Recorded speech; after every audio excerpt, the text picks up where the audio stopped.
On May 12, 2025, China and the US issued a joint economic and trade statement.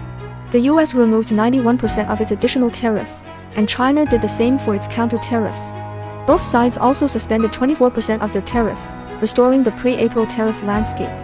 Yet, some say Trump once used fentanyl as a pretext to slap a 20% tariff on Chinese goods.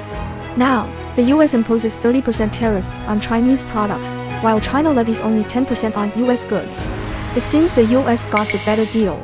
But is that the case? On February 1, 2025, Trump imposed a 10% tariff on Chinese goods over fentanyl.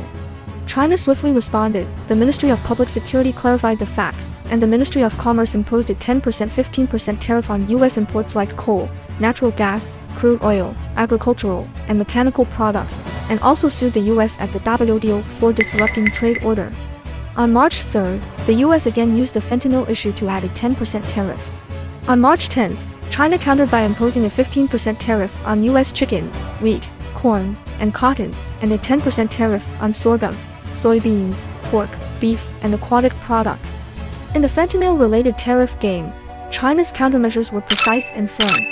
After April, China and the US economic teams started negotiations in Geneva, Switzerland, rolling back 91% of their tariffs based on the April situation.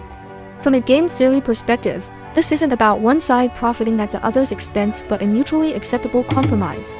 Last year, China had a $422 billion trade surplus, with about a third from the US.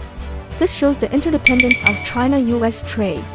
The US needs Chinese goods, and China needs the US market. The two sides are still communicating constructively, and the US has made it clear that it doesn't want to decouple from China. In trade negotiations, neither side is fully satisfied, but both can accept the final terms. China has shown its strength in areas like trade surplus and precise countermeasures. It has demonstrated to the world that in the China-US trade game, it's not at a disadvantage. With a firm attitude and solid strength, China is a key player at the negotiating table.